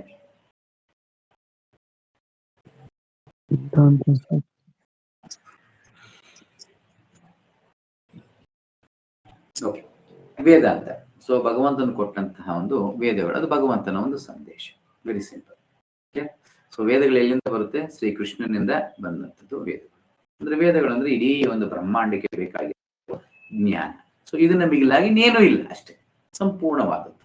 ಸೊ ಇದನ್ನ ಸಂಪೂರ್ಣವಾಗಿ ನಾವು ಎಷ್ಟು ಮಟ್ಟಿಗೆ ತಿಳ್ಕೊಳ್ಳೋಕ್ಕಾಗುತ್ತೆ? ಸೊ ಅದಕ್ಕೆ ವ್ಯಾಸದೇವರು ಏನ್ ಮಾಡ್ತಾರೆ? ಸೂತ್ರಗಳನ್ನ ಕೊಡ್ತಾರೆ. ಸೂತ್ರ ಏನಕ್ಕೆ? ಉದಾಹರಣೆಗೆ 4 + 4 8 ಆಯ್ತು, ಕರೆಕ್ಟ್? ಸೊ ಪ್ರತಿಯೊಂದನ್ನು ತಿಳ್ಕೊಳ್ಬೇಕು. ಅವಾಗ 8 + 4 ಎಷ್ಟಾಗುತ್ತೆ? 12. ಅವಾಗ ನಾನು ಎಷ್ಟು ಬುಕ್ಗಳು ಬೇಕು, ಎಷ್ಟು ಲೆಕ್ಕಗಳು ಬೇಕು? ನಾನು ಉದಾಹರಣೆಗೆ 1ರಿಂದ ಅಡಿಷನ್ ಎಲ್ಲ ಇಟ್ಕೊಳ್ಬೇಕು, 2ರಿಂದ ಅಡಿಷನ್ ಎಲ್ಲ ಇಟ್ಕೊಳ್ಬೇಕು, 3ರಿಂದ ಅಡಿಷನ್ ಎಲ್ಲ ಇಟ್ಕೊಳ್ಬೇಕು. ಸೂತ್ರ ಕೊಟ್ಟರೆ ಇದ್ರ ಅವಶ್ಯಕತೆ ಇಲ್ಲ. ಪ್ಲಸ್ ಕೂಡೋ ಒಂದು ಸೂತ್ರ ಕೊಟ್ಟಿದ ತಕ್ಷಣನೇ ಇದರ ಅವಶ್ಯಕತೆ ಅನ್ನೋದು ಇರೋದಿಲ್ಲ. ಮತ್ತೆ ಒಳಗಡೆ ಬೆಡ್ ಮೇಲೆ ಮಲಗಿಸಿ, ಇಲ್ಲ ಒಳಗಡೆ ಮಲಗಿಸಿ. ಸೊ ಆ ಒಂದು ಸೂತ್ರ ಕೊಟ್ಟಿದ ತಕ್ಷಣನೇ ಒಂದು ಸೂತ್ರ ಸಾಕು, ಬೇರೆ ಎಲ್ಲ ಅವಶ್ಯಕತೆನೇ ಇರೋದಿಲ್ಲ. ನೀವು ಯಾವುದೇ ನಂಬರ್ ಹಾಕ್ಬೋದು, ಕರೆಕ್ಟ್ ಆಗಿ ಅದರ ರಿಸಲ್ಟ್ ಅನ್ನೋದು ಬರ್ತಾ ಇರುತ್ತೆ. ಕರೆಕ್ಟ್, ಅದನ್ನೇ ವೇದಾಂತ ಸೂತ್ರ. ಆ ವೇದಗಳಿಗೆ ಒಂದು ಸೂತ್ರ, ಅಥವಾ ಬ್ರಹ್ಮ ಜಿಜ್ಞಾಸ ಅನ್ನೋದು ಒಂದು ಸೂತ್ರ. ಒಂದು ಸೂತ್ರ ಇಟ್ಕೊಂಡು ನಾವು ಒಂದೊಂದು ಬುಕ್ನ ಬರೀಬಹುದು. ಕ್ಲಿಯರ್? ಆ ವೇದಗಳು, ಇಡೀ ವೇದಗಳನ್ನ ಓದುವಾಗ, ಉದಾಹರಣೆಗೆ ಒಂದು ವೇದನ ಓದ್ತಿದ್ದೀನಿ, ಆ ಸೂತ್ರ ಇಟ್ಕೊಂಡ್ಬಿಟ್ರೆ ಆ ವೇದಕ್ಕೆ ಸಂಬಂಧಪಟ್ಟಂತೆ ಎಲ್ಲವೂ ಆ ಸೂತ್ರಕ್ಕೆ ಅನುಗುಣವಾಗಿ ಬರೆಯುವಂಥದ್ದಾಗಿರುತ್ತೆ. ಆ ರೀತಿ 4 ವೇದಗಳು, ಅದು ವಿಂಗಡಿಸುವಂಥದ್ದು. 4 ವೇದಗಳನ್ನ ಇರೋದು ಒಂದೇ ವೇದನ, ಅದನ್ನ 4 ಭಾಗ ಮಾಡಿರುವಂಥದ್ದು. ಅದ್ರಲ್ಲಿ ಒಂದೊಂದು ಅಂಶವನ್ನು ಆ ಒಂದು ಸೂತ್ರದ ಮುಖಾಂತರವಾಗಿ ತಿಳಿಸ್ತಾ ಹೋಗ್ಬೋದು. ಅಂದ್ರೆ ಸ್ಪಷ್ಟವಾಗಿ ಆ ಒಂದು ಕನ್ಕ್ಲೂಷನ್ ಅನ್ನು ಮಾಡುವಂಥದ್ದು. ನಂತರ ಆಸ್ ವೆಲ್ ಆಸ್ ಶ್ರೀಮದ್ ಭಾಗವತಂ. ಶ್ರೀಮದ್ ಭಾಗವತಂ ಏನು? ವೇದಗಳಿಗೆ ಸಂಬಂಧಪಟ್ಟು. ಶ್ರೀಮದ್ ಭಾಗವತಂ ಅಂದ್ರೆ ಏನು?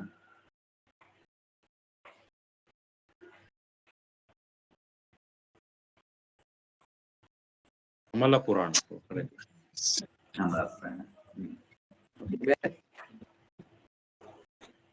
ವೇದಗಳಿಗೆ ಸಂಬಂಧಪಟ್ಟಂತೆ.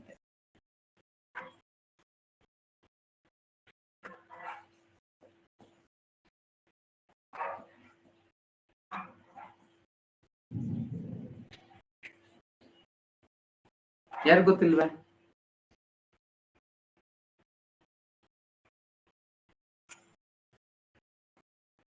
ಓಕೆ, ಸೊ ವ್ಯಾಸದೇವರೇ ಈ ಒಂದು ವೇದಾಂತ ಸೂತ್ರಗಳನ್ನು ಬರೆದಿರೋದು.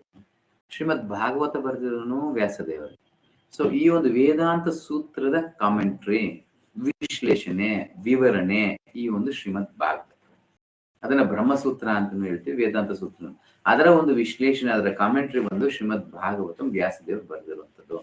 ಪ್ರತಿಯೊಂದು ವೈಷ್ಣವರ ಒಂದು ಇದೇನಿದೆ, ಅವರು ಈ ಒಂದು ವೇದಾಂತ ಸೂತ್ರದ ಅವರ ವಿಶ್ಲೇಷಣೆಯನ್ನ ಕೊಡಬೇಕು.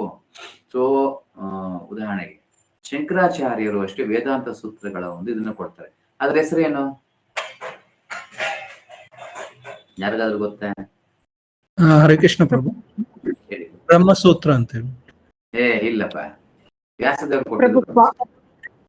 ಪ್ರಭು ಬಾಷ್ಪ ಅಂತ ಏನೋ ಬರುತ್ತಲ್ವಾ ಪ್ರಭು? ಇಲ್ಲಮ್ಮ. ಅದ್ವೈತ. ಕರೆಕ್ಟ್, ನೀವ್ ಹೇಳಿದ್ ಕರೆಕ್ಟ್. ಅದು ಅರ್ಧ ಹೇಳಿದ್ರೆ ಅದನ್ನ ಪೂರ್ತಿ ಹೇಳಿ. ಅದ್ವೈತ ಅಲ್ಲ, ಭಾಷ್ಯ ಅಂತ ಹೇಳಿದ್ರಲ್ಲ, ಅದು ಪೂರ್ತಿ ಅದು ಇದೇನು?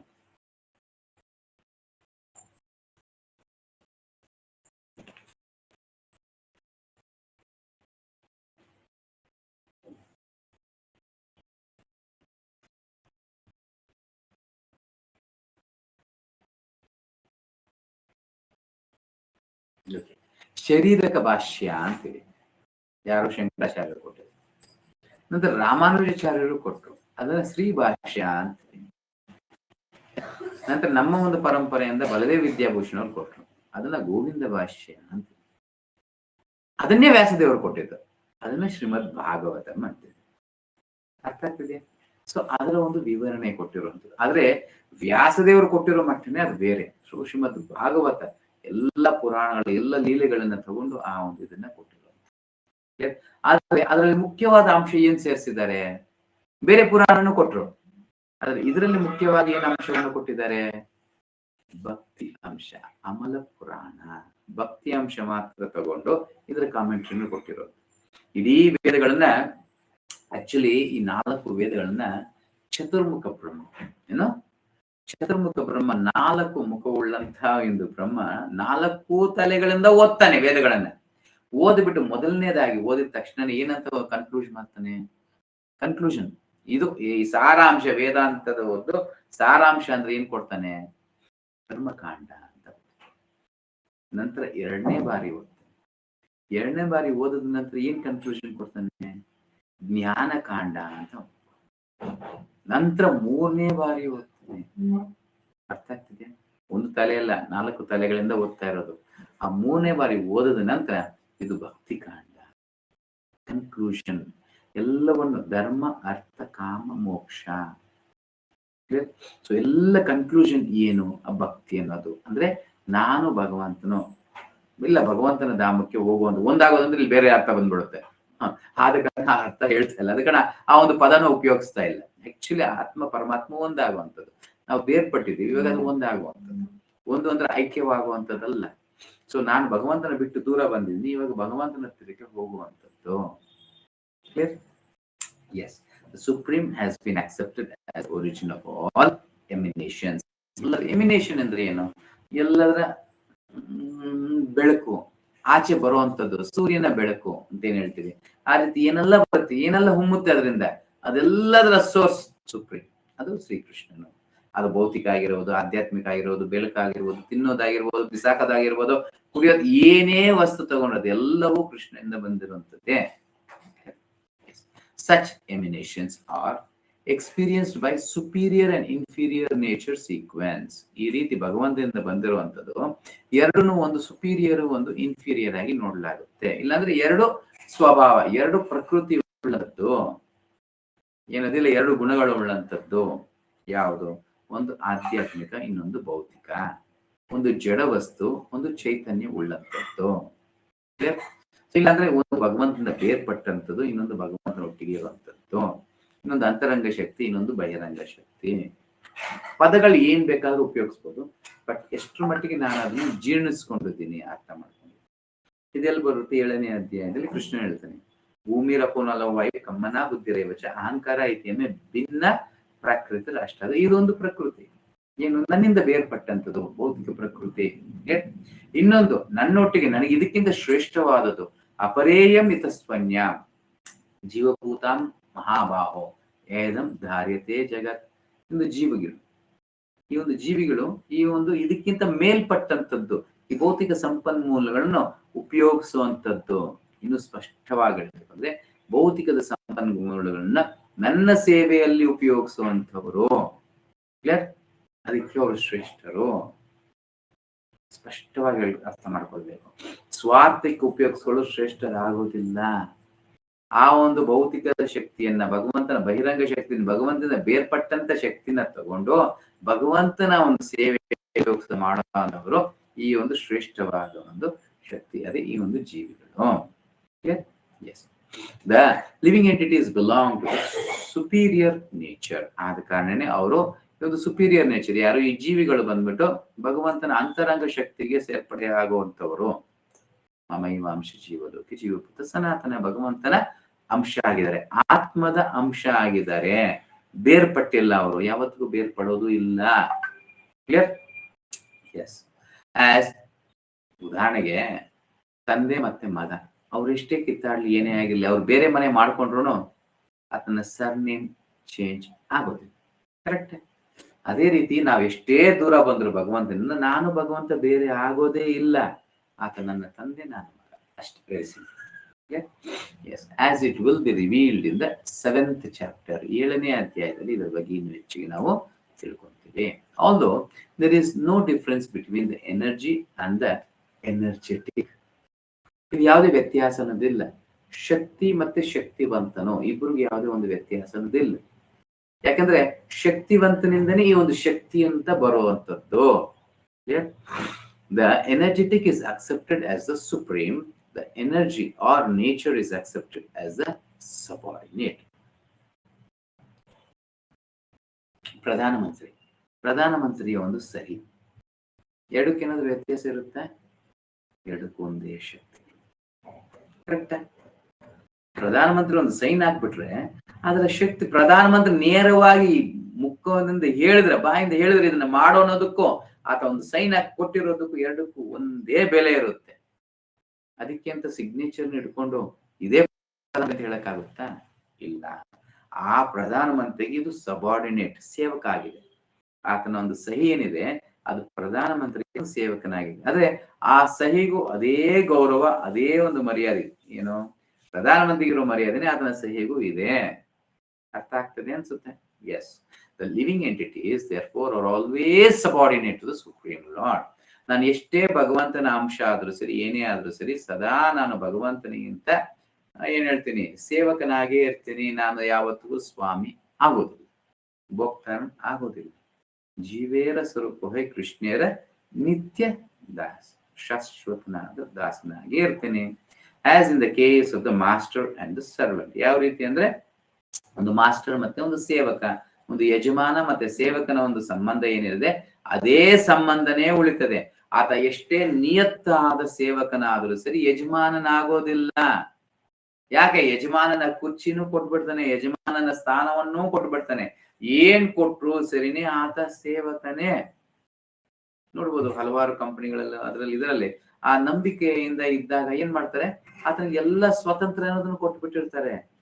ಅದಕ್ಕೆ ಅಂತ ಆತ ಯಜಮಾನನಾಗೋದಿಲ್ಲ, ಆತ ಸೇವಕನಾಗೇ ಇರ್ತಾನೆ. Correct? Yes. Are the teacher and the thought. ಇಲ್ಲ ಅಂದ್ರೆ ಗುರು ಶಿಷ್ಯ ಇದ್ದ ಹಾಗೆ. ಯಾವತ್ತಿಗೂ ಶಿಷ್ಯ ಎಂತ ಶ್ರೇಷ್ಠ ವ್ಯಕ್ತಿ, ಎಂತ ದೊಡ್ಡ ವ್ಯಕ್ತಿ ಆದ್ರೂ ಗುರುಗಳಿಗೆ ಗುರು ಆಗಕ್ ಸಾಧ್ಯನೇ ಇಲ್ಲ. ಕರೆಕ್ಟ್? ಎಂತ ಶ್ರೇಷ್ಠ ಇಡೀ ಪ್ರಪಂಚ, ಇವಾಗ ಶಿಲ ಪ್ರಭುಪಾದ ಇಡೀ ಪ್ರಪಂಚದಾದ್ಯಂತ ಪ್ರಚಾರ ಮಾಡ್ಬಿಟ್ರು. ಅವಾಗ ಅವ್ರ ಗುರುಗಳು ಭಕ್ತಿ ಸಿದ್ಧಾಂತ ಸರಸ್ವತಿ ಪ್ರಭುಪಾದ ಗುರುಗಳಾಗೋದ್ರ ಅವರು ಅವ್ರಿಗಿಂತ ಶ್ರೇಷ್ಠ ಆಗೋದ್ರ? ಖಂಡಿತ ಯಾವುದೇ ಕಾರಣಕ್ಕೆ ಆಗಕ್ಕೆ ಸಾಧ್ಯವಿಲ್ಲ. ಗುರುಗಳೇ, ಶಿಷ್ಯನು ಶಿಷ್ಯನಾಗಿರ್ತಾನೆ, ಎಷ್ಟು ದೊಡ್ಡವನಾದ್ರೂ ಸರಿ. ಅದೇ ರೀತಿ ಮಗನೂ ಅಷ್ಟೇ, ಎಷ್ಟು ದೊಡ್ಡವನಾದ್ರೂ ತಂದೆನೇ. ಯಾವತ್ತಿಗೂ ಮಗ ತಂದೆ ಆಗಕ್ಕಾಗಲ್ಲ. ಕರೆಕ್ಟ್? ತಂದೆಗೆ ತಂದೆ ಆಗಕ್ಕಾಗುತ್ತಾ? ಇಲ್ಲ, ತಂದೆಯ ಸ್ಥಾನವನ್ನು ಪಡ್ಕೊಳ್ಳ. ಅದೇ ರೀತಿ such clear knowledge is impossible to understand under the spell of ignorance. ಎಷ್ಟು ಸ್ಪಷ್ಟವಾಗಿ ಪ್ರಭುಪಾದ ಹೇಳ್ತಿದ್ದಾರೆ. ಅಜ್ಞಾನದಲ್ಲಿರುವಾಗ ಈ ಒಂದು ಜ್ಞಾನ ಖಂಡಿತವಾಗ್ಲೂ ಸಂಪೂರ್ಣವಾಗಿ ಪ್ರಕಾಶಿತಗೊಳ್ಳೋದಿಲ್ಲ, ಕ್ಲಿಯರ್ ಆಗಿ ಇರೋದಿಲ್ಲ, ಸ್ಪಷ್ಟವಾಗಿ ಇರೋದಕ್ಕೆ ಸಾಧ್ಯನೇ ಇಲ್ಲ. ನಾವು ಅಜ್ಞಾನದಲ್ಲಿ ಇದ್ದಾಗ, ಅಭಕ್ತನಾಗಿರುವಾಗ ಆಗೋದಿಲ್ಲ. ಎಷ್ಟು ನನ್ನಲ್ಲಿ ಪರಿಪೂರ್ಣವಾದ ಶುದ್ಧತೆ ಇದೆ ಅಷ್ಟರ ಮಟ್ಟಿಗೆ ನಾನು ಅದನ್ನು ಅರ್ಥ ಮಾಡ್ಕೊಳ್ಳಿಕ್ಕೆ ಸಾಧ್ಯ. And to drive away such ignorance, the Lord teaches the Bhagavad Gita for the enlightenment of all living entities for all time. To drive away such ignorance, ಇಂಥ ಅಜ್ಞಾನವನ್ನು ಹೋಗಲಾಡಿಸೋದಕ್ಕೋಸ್ಕರವಾಗಿ the Lord teaches the Bhagavad Gita. ಈ ಅಜ್ಞಾನದಿಂದ ನಾವು ಆಚೆ ಬರೋದಕ್ಕೆ, ಈ ಅಜ್ಞಾನವನ್ನು ಹೋಗಲಾಡಿಸೋದಕ್ಕೋಸ್ಕರವಾಗಿ ನಮಗೆ ಈ ಒಂದು ಭಗವದ್ಗೀತೆಯನ್ನು ಕೊಡಲಾಗಿದೆ. ಭಗವದ್ಗೀತೆ ಅನ್ನೋದು ಏನಂದ್ರೆ ಎನ್ಲೈಟನ್ಮೆಂಟ್. ನಮಗೆ ಟಾರ್ಚ್ ಲೈಟ್ ಇದ್ದ ಹಾಗೆ, ಬೆಳಕಿದ್ದ ಹಾಗೆ, ನಮ್ಮ ಜೀವನಕ್ಕೆ ಬೆಳಕು. Of all living entities for all time, ಎಲ್ಲ ಸರ್ವಕಾಲ, ಎಲ್ಲ ಸಮಯದಲ್ಲೂ ಎಲ್ಲ ಜೀವರಾಶಿಗಳ ಮಾರ್ಗದರ್ಶಕ ಈ ಒಂದು ಭಗವದ್ಗೀತೆ ಪುಸ್ತಕವಾಗಿದೆ. ಭಗವದ್ಗೀತೆ ಇಲ್ಲದೆ ಮನುಷ್ಯ ಜನ್ಮ ಇಲ್ಲ. ಎಸ್. ನಂತರ ಈ ಒಂದು ಗುರುಜನ ಪೂರ್ವ ನೋಟ್ಸ್ ಅಲ್ಲಿ ಏನಿದೆ, Krishna again rebukes Arjuna. Seers of the truth recognize the difference between the body and the soul. ಮತ್ತೊಮ್ಮೆ ಅರ್ಜುನ ಹಂಗಿಸ್ತಿದ್ದಾನೆ, ಇಲ್ಲ ಅರ್ಜುನ ಖಂಡಿಸ್ತಿದ್ದಾನೆ. ಏನಂತ? ಬುದ್ಧಿವಂತರಾದವರು, ಇಲ್ಲ ಅಂದ್ರೆ ತಿಳುವಳಿಕೆ ಉಳ್ಳವರು, ಪಂಡಿತರು, ಜ್ಞಾನ ಉಳ್ಳವರಿಗೆ ಮಾತ್ರನೇ ಇದ್ರ ವ್ಯತ್ಯಾಸ ಗೊತ್ತಿದೆ. ನೀನು ಮೂರ್ಖನಾಗಿದ್ಯಾ, ನಿನಗೆ ಇದ್ರ ವ್ಯತ್ಯಾಸ ಗೊತ್ತಿಲ್ಲದೆ ನೀನ್ ಮಾತಾಡ್ತಿದ್ಯಾ, ಅದರಿಂದ ಯುದ್ಧ ಮಾಡಲ್ಲಂತಿದ್ಯಾ? ನಿನಗೆ ಗೊತ್ತಿದ್ರೆ ನಿನ್ನ ಒಂದು ಕರ್ತವ್ಯವನ್ನು ನೀನು ಸ್ವೀಕಾರ ಮಾಡ್ಕೊಂಡು ಮಾಡ್ತಿದ್ದೆ. ಆ ಒಂದು ರೀತಿಯಲ್ಲಿ ಈ ಒಂದು ಶ್ಲೋಕವನ್ನು ಹೇಳ್ತಿದೆ. Indirectly it tells Arjuna that despite his previous scholarly words, he has not understood things as they are. ಪಂಡಿತನಾಗಿ ಆತ ಅಷ್ಟೆಲ್ಲ ಪ್ರಶ್ನೆಗಳನ್ನ ಕೇಳಿ ಅಷ್ಟೆಲ್ಲ ಮಾತಾಡಿದ್ರು ಸರಿನೇ, ಆತನು ಇರೋದಿದ್ದಂಗೆ ಕಲಿಯಕ್ಕೆ ಆಗಿಲ್ಲ, ಇಲ್ಲಿ ಇರೋದಿದ್ದಂಗೆ ಅರ್ಥ ಮಾಡ್ಕೊಳ್ಳೋದಕ್ಕೂ ಸಾಧ್ಯವಾಗಿಲ್ಲ ಅನ್ನೊಂದು ಮಾತನ್ನು ಹೇಳ್ತಾರೆ. ಇಲ್ಲದ ಸತ್ಯಾಂಶದ ಒಂದು ಪರಿಚಯ, ಪರಿಪೂರ್ಣವಾದ ಪರಿಚಯ ಅರ್ಜುನಿಗೆ ಇಲ್ಲ. Krishna clarifies the truth by offering 2 propositions in this verse. 2 ರೀತಿಯ ಒಂದು ನಿಯಮಗಳನ್ನ ಹೇಳ್ತಾ, 2 ರೀತಿಯ ಒಂದು ಸತ್ಯಗಳನ್ನ ಹೇಳ್ತಾ ಪರಿಪೂರ್ಣವಾದ ಜ್ಞಾನ ಅನ್ನೋದನ್ನ ಅರ್ಜುನಿಗೆ ಕೊಡ್ತಿದ್ದಾನೆ. ಏನು? 2, ಭೌತಿಕ ಮತ್ತೆ ಆಧ್ಯಾತ್ಮಿಕ. ನಾಸತೋ ವಿದ್ಯತೆ ಭಾವೋ ಅಂಡ್ ನ ಭಾವೋ ವಿದ್ಯತೆ ಸತಃ. First the material body and all material situations temporary. ಮೊದಲನೇದಾಗಿ ಈ ಒಂದು ಭೌತಿಕ ದೇಹ ಮತ್ತೆ ಇಡೀ ಪ್ರಕೃತಿ ಬ್ರಹ್ಮಾಂಡ, ಈ ಒಂದು ಭೌತಿಕಕ್ಕೆ ಸೇರೋದು ಎಲ್ಲವೂ ಏನೋ ಅಶಾಶ್ವತವಾದದ್ದು. ಅದಕ್ಕೆ ಪ್ರಳಯ ಅನ್ನೋದು ಹಾಗೆ ಆಗುತ್ತೆ. ಇಡೀ ಬ್ರಹ್ಮಾಂಡದಲ್ಲಿ ಸಮಯ ವ್ಯತ್ಯಾಸ ಇರ್ಬೋದು, ಬ್ರಹ್ಮಲೋಕ ಸಹ, ಇಡೀ ಬ್ರಹ್ಮಾಂಡ ಸಹ ಮಹಾವಿಷ್ಣುವಿನ ಒಳಗಡೆ ಹೋಗುತ್ತೆ, ಅಂದ್ರೆ ಅದಕ್ಕೆ ಪ್ರಳಯ ಅನ್ನೋದು ಆಗುತ್ತೆ. ಆದ್ರೆ ಅಂತರ ಮಾತ್ರ ಬೇರೆ ಬೇರೆ ಆಗ್ತಾ ಇರುತ್ತೆ. ಈ ಒಂದು ಇದ್ರಲ್ಲೂ ಅಷ್ಟೇ, ಪ್ರತಿಯೊಂದು ಮನ್ವಂತರಕ್ಕೂ ಇಲ್ಲ ಯುಗಕ್ಕೂ ಈ ಒಂದು ಪ್ರಳಯ ಅನ್ನೋದು ಆಗ್ತಾ ಇರುತ್ತೆ. ಇಲ್ಲಿ ಕೆಳ ಮಟ್ಟದ ಲೋಕಗಳು, ಆ ಕೆಳಗಡೆ ಲೋಕ 7 ಲೋಕಗಳಿದ್ದಿಲ್ಲ, ಅದು ಅಷ್ಟು. ಈ ಭೂಲೋಕನೂ ಅಷ್ಟು ನೀರಲ್ಲಿ ಮುಳುಗೋಗ್ತಾ ಇರುತ್ತೆ. ಇನ್ನೂ ಹೇಳ್ಬೇಕು ಅಂದ್ರೆ ನಮ್ಮ ಪ್ರತಿಯೊಬ್ಬರಿಗೂ ಅಷ್ಟೇ ಬ್ರಹ್ಮನ ರಾತ್ರಿ ಒಂದು ಪ್ರಳಯ ಅನ್ನೋದು ಆಗ್ತಾ ಇರುತ್ತೆ. ಇನ್ನೂ ಹೆಚ್ಚಿನ ಪ್ರಳಯ ಅಂದ್ರೆ ನಮ್ಮ ಒಂದು ಶರೀರ ಹೋದಾಗ ಒಂದು ಪ್ರಳಯ ಅನ್ನೋದು ಆಗ್ತಾ ಇರುತ್ತೆ. 4 ರೀತಿಯ ಪ್ರಳಯಗಳಿವೆ. Clear? They have no actual existence. ಆದ ಕಾರಣ ಶಾಶ್ವತವಾದ ಸ್ಥಾನ ಇಲ್ಲ. ಆದ ಕಾರಣ ಅದು ಇಲ್ಲ ಅಂತಾನೆ ಅರ್ಥ. ಆದ ಕಾರಣ ನಾನ್ ಎಕ್ಸಿಸ್ಟೆನ್ಸ್ ಅಂತ ಹೇಳುವಂಥದ್ದು. ಸೊ ಅದು ಶಾಶ್ವತವಾಗಿ ಯಾವುದೇ ಒಂದು ಕಾರಣಕ್ಕೆ ಇರುವಿಕೆ ಅನ್ನೋದು ಇಲ್ಲ. Second, only those things that are ಸತ್ ಎಟರ್ನಲ್ ಟ್ರೂಲಿ ಎಕ್ಸಿಸ್ಟ್. ನಿಜವಾಗ್ಲೂ ಸತ್ ಶಾಶ್ವತವಾದದ್ದು ಅಂತ ಏನಿದೆ ಅದು ಮಾತ್ರನೇ ಇರುವಿಕೆಯಲ್ಲಿ ಇದೆ, ಮಿಕ್ಕಿದ ಯಾವುದು ಇರುವಿಕೆಯಲ್ಲಿ ಇಲ್ಲ.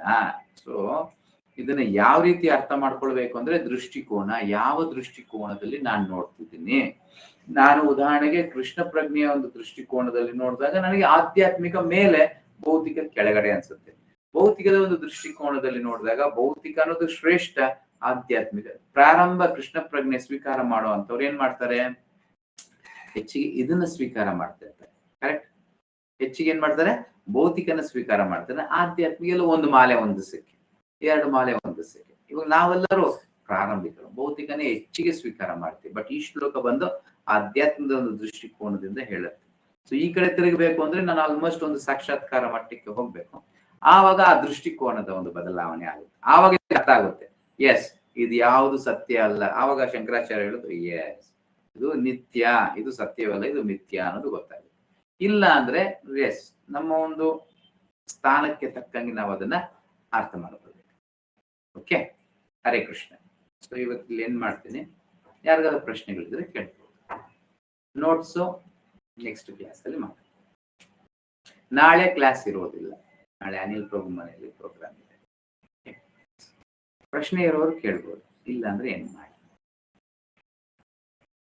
ಕೃಷ್ಣ ಪ್ರಭುಜಿ, ಪ್ರಭುಜಿ ರೆಕಾರ್ಡಿಂಗ್ ಬಗ್ಗೆ ಹೇಳಿದ್ರಿ, ಅದು ರೆಕಾರ್ಡಿಂಗ್ ಸಿಗ್ತಾ ಇರಲಿಲ್ಲ ಪ್ರಭುಜಿ ಪೋಸ್ಟ್ ಮಾಡೋದಕ್ಕೆ. ರೆಕಾರ್ಡಿಂಗ್ ಶೇರ್ ಮಾಡೋದಕ್ಕೆ ಹೇಳಿದ್ರಿ ಪ್ರಭುಜಿ, ಬಟ್ ಶೇರಿಂಗ್ ನಿಮ್ಮ ಹತ್ರನೇ ಇರತ್ತದು, ರೆಕಾರ್ಡ್ ಮಾಡ್ಕೊಂಡ್ರೆ ನಿಮ್ ಲ್ಯಾಪ್ಟಾಪ್ ಅಲ್ಲಿ. ನೋಡ್ತಿದೆ ಪ್ರಭು, ಶೇರಿಂಗು ಮಾಡಕ್ ಆಗೋದಿಲ್ಲ ಪ್ರಭು ಅದು. ಬಟ್ ಒಂದು ವಿಡಿಯೋ ಮಾತ್ರ ಶೇರ್ ಮಾಡ್ಬೋದು ಅಂತ ಏನಂತ, ಅಟ್ಲೀಸ್ಟ್ ಎಲ್ಲರೂ ಗೊತ್ತಾಗೋದಿಕ್ಕೆ ವಿಡಿಯೋ ಮಾತ್ರ ಶೇರ್ ಮಾಡ್ಬೋದು. ನಾನೆಲ್ಲೋ ಮಾಡಿದ್ದೆ ಅನ್ಸುತ್ತೆ, ಪ್ರಾರಂಭದಲ್ಲೇ ಮಾಡಿದ್ದೆ ಒಂದು ವಿಡಿಯೋನ. ಪೂರ್ತಿ ಕ್ಲಾಸ್ ಶೇರ್ ಮಾಡೋದಕ್ಕೆ ಆಗೋದಿಲ್ಲ ಪ್ರಭುಜಿ? ಏನ್ ಪ್ರಭು? ಪೂರ್ತಿ ಕ್ಲಾಸ್ ಎಂಟರ್, ಇವಾಗ 1 hour ಕ್ಲಾಸ್ ರೆಕಾರ್ಡಿಂಗ್ ಆಗಿರೋ ಶೇರ್ ಮಾಡೋದಕ್ಕೆ ಆಗೋದಿಲ್ವಾ? ಇಲ್ಲ ಪ್ರಭು, ಅದರಲ್ಲೇ ಇರುತ್ತೆ ಪ್ರಭು, ಪ್ರತಿಯೊಬ್ಬರಿಗೂ ಸಿಗುತ್ತೆ ಅದು. ಓಕೆ, ಶೇರ್ ಮಾಡೋದಕ್ಕೆ ಆಗೋದಿಲ್ಲ. ಶೇರಿಂಗ್ ಆಪ್ಷನ್ ಇಲ್ಲ ಪ್ರಭು ಇದರಲ್ಲಿ. ಅದು ಕನ್ವರ್ಟರ್ಗೆ ಏನಾದ್ರು ಹಾಕೊಂಡು ಮಾಡ್ಬೋದು ಅನ್ಕೊಳ್ತೀನಿ ಪ್ರಭು. ಇವಾಗ ನಾವು ಪ್ರತಿದಿನ ಇದು ನಾನು ಒಂದು ವಿಡಿಯೋ ಕಳ್ಸಿದ್ದೀನಿ ನೋಡಿ ಪ್ರಭು.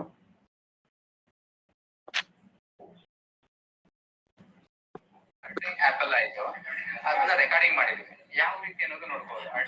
ಇವಾಗ ನಾನು ಇದ್ರಲ್ಲಿ ಹಾಕಿದ್ದೀನಿ. ಮೀಟಿಂಗ್ಸ್ ಅಂತ ಕೆಳಗಡೆ ಇದೆ, ಅದನ್ನ ಒಂದ್ಸರಿ ಸ್ಟ್ರೈಕ್ ಮಾಡಿ. ಅದನ್ನ ಕ್ಲಿಕ್ ಮಾಡಿದ ನಂತರ ಇಲ್ಲಿ ಮೇಲ್ಗಡೆ 3 ಡಾಟ್ಸ್ ಇದೆ. ಆ 3 ಡಾಟ್ಸ್ ನ ಪ್ರೆಸ್ ಮಾಡಿ, ಅವಾಗ ರೆಕಾರ್ಡಿಂಗ್ಸ್ ಅಂತ ಬರುತ್ತೆ.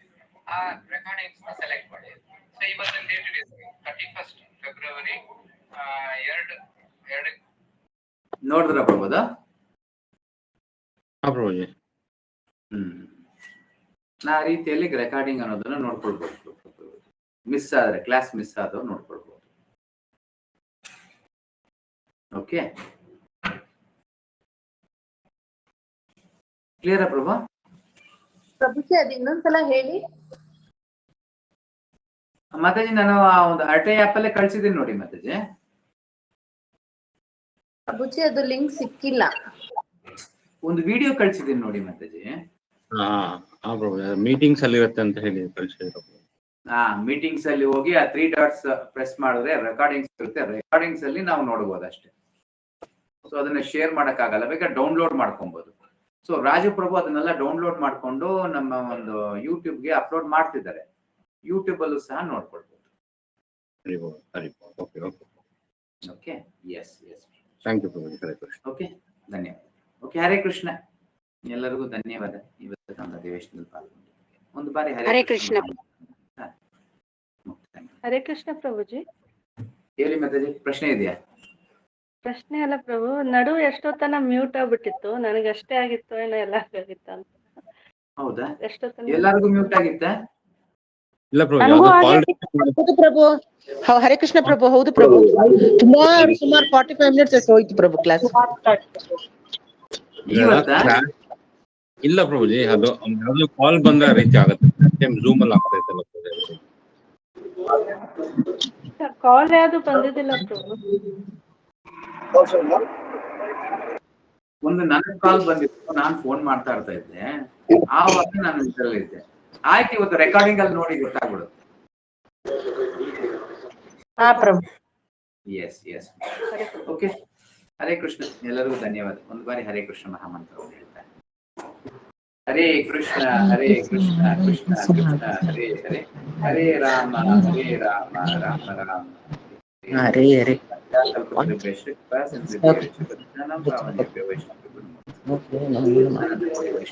जय पैदा शिल्प की जय पैदा गुरु महाराज की जय।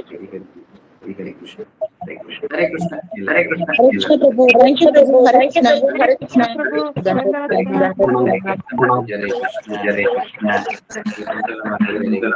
ಪ್ರಭು ಧನ್ಯವಾದಗಳು ಪ್ರಭು. ದಂಡವಾದ ಪ್ರಣಾಮ. ಎಸ್, ಧನ್ಯವಾದ. ಎಲ್ಲರಿಗೂ ಹರೇ ಕೃಷ್ಣ. ಎಂಡ್ ಮಾಡ್ತಿದ್ದೀನಿ ಎಲ್ಲರಿಗೂ.